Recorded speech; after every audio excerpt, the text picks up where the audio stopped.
ഒരു മിത്ത് എന്ന് പറയുന്നത് ഓയിൽ അപ്ലൈ ചെയ്ത് കഴിഞ്ഞാൽ മാത്രമേ ഹെയർ ഗ്രോത്ത് ഉണ്ടാകുന്നതാണ്. അങ്ങനെയല്ല, നമുക്ക് ബ്ലഡ് സർക്കുലേഷൻ കൂടുന്നതനുസരിച്ചാണ് നമ്മുടെ ഹെയർ ഗ്രോത്ത് ഉണ്ടാകുന്നത്. അപ്പോൾ ബ്ലഡ് സർക്കുലേഷൻ കൂട്ടാനുള്ള ഒരു ഈസി ടിപ്പാണ് ഈ മാജിക് കോംബി. അതുപോലെ ഒരു ബ്രഷാണ് നമ്മൾ അതിന് വേണ്ടിയിട്ട് എടുക്കുന്നത്. ഈ ടിപ്പിൽ ഇങ്ങനെ ഒരു ബബിള് പോലെ ഉണ്ടെങ്കിൽ ആ ബ്ലഡ് സർക്കുലേഷൻ കൂട്ടാനായിട്ട് കൂടുതൽ നല്ലതാണ്. ഇതിൻ്റെ തന്നെ വുഡിൻ്റെതും അവൈലബിൾ ആണ് കേട്ടോ.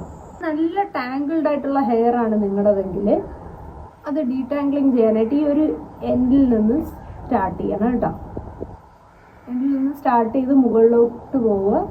ഫുള്ള് ഡീടാംഗ്ലിങ് ചെയ്തിട്ട് നമുക്ക് സയൻറ്റിഫിക് മെത്തേഡ് എങ്ങനെയാണെന്ന് നോക്കാം. ഹെയർ ഗ്രോത്തിൻ്റെ ഓപ്പോസിറ്റ് ഡയറക്ഷനിൽ വേണം നമ്മൾ കോംബ് ചെയ്യാൻ. അപ്പോൾ ഈ മുമ്പോട്ടുള്ള മുടി ഇതെങ്ങനെ ബാക്കിലോട്ട് ഇങ്ങനെ കണ്ടിന്യൂസ് ചെയ്യുക. ഈ സൈഡിലത്തെ മുടി നമ്മളിങ്ങനെ ഓപ്പോസിറ്റ് മുകളിലേക്ക് ഇങ്ങനെയാണ് ചെയ്യുന്നത്. പിന്നെ ബാക്കിലുള്ള മുടി ചെയ്യുന്നത് ഫ്രണ്ടിലേക്ക്.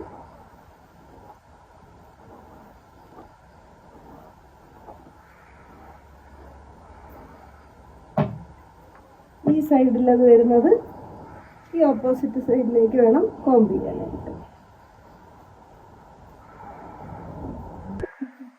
അപ്പോൾ ഈ ഒരു രീതിയിൽ നമ്മൾ കോംബിങ് ചെയ്തിട്ട് നൈറ്റ് ടൈമിലൊക്കെ ചെയ്തിട്ട് മുടി ജസ്റ്റ് പുട്ടപ്പ് ചെയ്ത് കെട്ടി വെച്ച് കഴിഞ്ഞാൽ ഒരുപാട് ടൈറ്റ് ആക്കാതെ കെട്ടി വയ്ക്കുക. ആ ഒരു പ്രോസസ്സ് നമ്മളൊരു 1 മന്ത് ഒരു 1 വീക്ക് ചെയ്യുമ്പോൾ തന്നെ നമുക്ക് ആ ഒരു ഡിഫറൻസ് ഫീൽ ചെയ്യും. അതായത് ഹെയർ ലോസ് നമുക്ക് കൺട്രോൾ ആവും. പിന്നെ ഹെയർ ഗ്രോത്ത് കൂടുന്നതായിട്ട് അറിയാൻ പറ്റും.